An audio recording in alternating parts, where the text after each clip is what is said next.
प्रधानमंत्री किसान योजना को नहीं नुआ अपडेट भारतर समस्त चाषी खुशी खबर 22तम किस्ती आसवा आरंभ होईछि।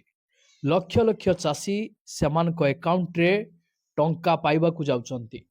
देखंतु जदि आपण पीएम किसान रो जने हिताधिकारी ताहाले एही खबर आपण मानको पई बहुत गुरुत्वपूर्ण। सरकार तरफ पीएम किसान रे 22तम किस्ती को नहीं सरकार मध्य बड़ घोषणा जारी करिसंती। समस्त पीएम किसान रो हिताधिकारी मानक पई जेउ चासी भाई माने 21तम किस्ती टंका पाई नांती सेमानक पई सरकार तरफ कौन रही नुआ अपडेट। जेउ हिताधिकारी माने लगातार भावे किस्ती टंका पाई आसुंती 22तम किस्ती टंका पाइबाकु हेले सेमानकु कौन करिया पई पड़िबो। पीएम किसान रे नुआ किछि परिवर्तन होईछि। पीएम किसान रो किस्ती टंका बढ़िबो कि संपूर्ण सूचना एई वीडियो माध्यम रे मु आपण मानकु गुटी गुटी करी जणी देबी। सेथि पई आपण माने वीडियोटी को बिना स्किप रे शेष पर्यंत देखंतु जहा फल रे आपण जानि परिबे बुझी परिबे। वीडियोटी को आरंभ करिबा पूर्वरु आपण समस्त को कहि रखिबी चैनल जदि नुआ करी आपण वीडियोटी देखुथांती ताहाले वीडियो को लाइक करी चैनल को सब्सक्राइब करी पाखर थिबा घंटी चिन्ह को दबाई दियंतु। कारण सरकार तरफ जो नुआ योजना गुड़िक आसीबो से योजना विषय रे एवं से योजना रे आपण माने केमिति आवेदन करिवे जो योजना रे आपण माने शामिल हेइचंती से योजना रो नुआ अपडेट आपण एही चैनल ही जानिबा को पाइबे। देखंतु भारतर लक्ष लक्ष चाषी पाई एक खुशी खबर। कारण प्रधानमंत्री सम्मान निधि योजनार 22तम किस्ती एही नुआ वर्ष जनवरी मासरु आसीबा आरंभ हेबो। जेपरी 1 मे रु 12 मे पर्यंत समस्त अकाउंट रे टंका पहुंची थिला एथर मध्य प्रत्येक अकाउंट रे 2000 टंका सीधा सड़क जमा हेबो। एही योजना 2019 मसिया रे आरंभ होइतिला आपण समस्ते जानिथिबे एवं एपर्यंत प्राय 98 नियुत चाषी उपकृत होई सारिचंती। सबुठो गुरुत्वपूर्ण कथा हला 22तम किस्ती रे चाषी भाई मानकू एका बेले दुईटी किस्ती मिलिबो।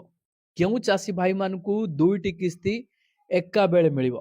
जेउ चाषी भाई माने 21तम किस्ती टंका पाई नांती सेमानकर कौनसी असुविधा जुगु सेमानक खाता रे 21तम किस्ती टंका आसी पारि नथिला। जदि आपण माने 22तम किस्ती पूर्वरु समस्त असुविधा गुड़िक को समाधान करि नैथिबे ताहाले आपण मानकू एही 22तम किस्ती रे दुईटी किस्ती एका संगरे मिलिबो।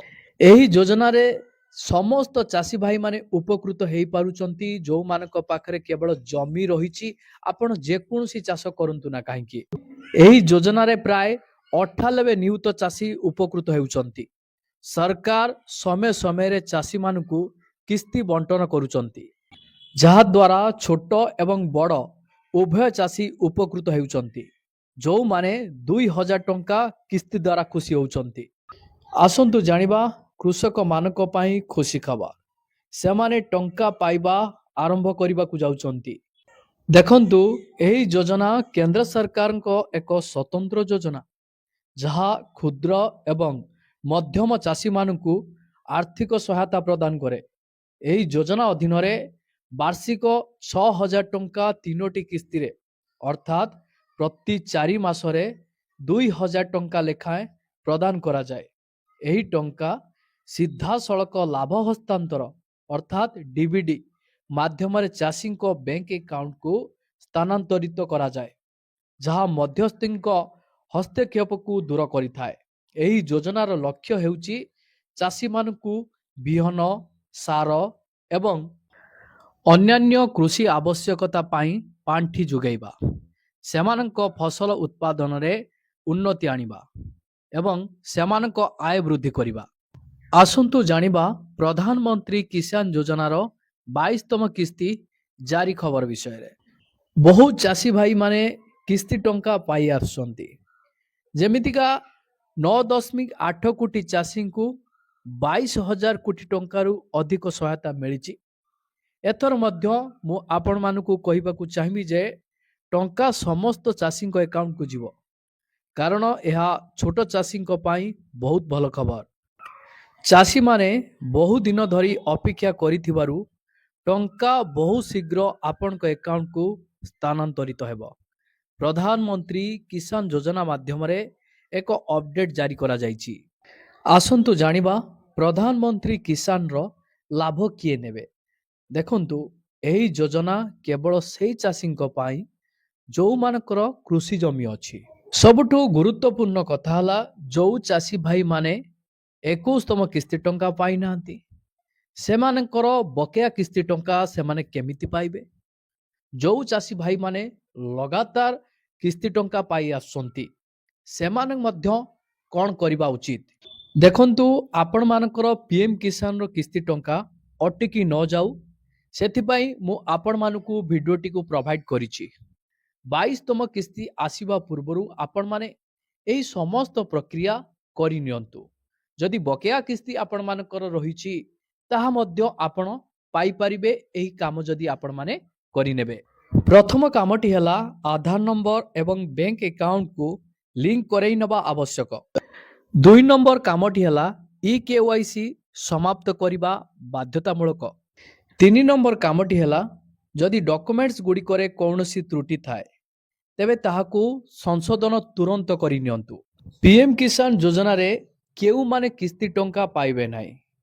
ଦେଖନ୍ତୁ, ଅଣକୃଷକ, ବଡ଼ ଜମି ମାଲିକ କିମ୍ବା ସରକାରୀ କର୍ମଚାରୀ ଏହି ଯୋଜନାର ଲାଭ ଉଠାଇ ପାରିବେ ନାହିଁ।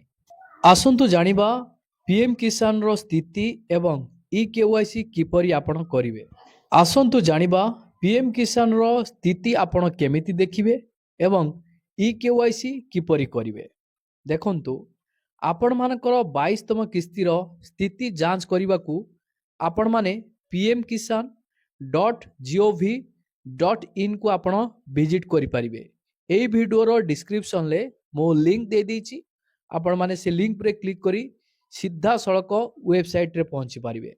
ତାପରେ କୃଷକ କର୍ଣ୍ଣର ଯେଉଁ ରହିଛି ଅନ୍ତର୍ଗତ ଉପଭୋକ୍ତା ସ୍ଥିତି ଉପରେ ଆପଣ କ୍ଲିକ୍ କରିବେ।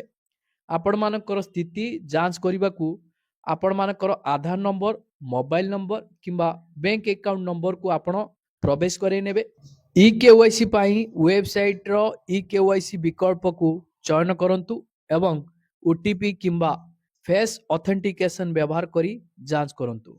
ଯଦି ଆପଣମାନଙ୍କର କୌଣସି ସମସ୍ୟା ଅଛି, ତେବେ ଆପଣମାନଙ୍କର ନିକଟସ୍ଥ ଜନସେବା କେନ୍ଦ୍ର ଅର୍ଥାତ୍ CSC କିମ୍ବା ଆଧାର ସେବା କେନ୍ଦ୍ରକୁ ଯାଆନ୍ତୁ। ଦେଖନ୍ତୁ, EKYC ବିନା କିସ୍ତି ପେମେଣ୍ଟ କ୍ରେଡିଟ୍ ହେବ ନାହିଁ। କିସ୍ତି ଟଙ୍କା ଆସିବା ପୂର୍ବରୁ ସମସ୍ତ ଚାଷୀ ଭାଇମାନଙ୍କୁ ମଧ୍ୟ ସରକାର ଏହି ହେଲ୍ପଲାଇନ୍ ନମ୍ବର ମଧ୍ୟ ଜାରି କରିଛନ୍ତି। କିସ୍ତି ଟଙ୍କା ପଠାଇବା ପୂର୍ବରୁ ଆପଣମାନଙ୍କର ଯାହା ବି ସମସ୍ୟା ରହିଛି, ସେହି ସମସ୍ୟା ଦିଗରେ ଆପଣମାନେ କେମିତି କାର୍ଯ୍ୟ କରିବେ, ତାର ସୂଚନା ମଧ୍ୟ ଆପଣ ଏହି ହେଲ୍ପଲାଇନ୍ ନମ୍ବରରୁ ହିଁ ପାଇପାରିବେ। ଦେଖନ୍ତୁ, ଚାଷୀମାନଙ୍କୁ ସମୟ ମଧ୍ୟରେ ସେମାନଙ୍କର ଆଧାର, ବ୍ୟାଙ୍କ ଆକାଉଣ୍ଟ ଏବଂ ଜମି ରେକର୍ଡ ଅପଡେଟ୍ କରିବାକୁ ପରାମର୍ଶ ଦିଆଯାଉଛି। ଯଦି ଆପଣମାନଙ୍କର ନାମ ତାଲିକାରୁ ନାହିଁ, ତେବେ ପ୍ରଧାନମନ୍ତ୍ରୀ କିଷାନ ହେଲ୍ପଲାଇନ୍ ନମ୍ବର 155261 କିମ୍ବା 011243000606ରେ ଯୋଗାଯୋଗ କରନ୍ତୁ।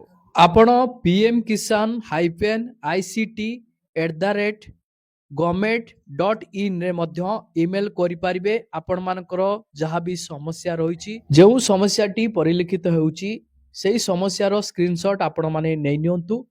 ଇମେଲ ସହିତ ଆଟାଚମେଣ୍ଟ କରି ଯାହା ବି ସମସ୍ୟା ହେଇଛି ଆପଣ ଲେଖି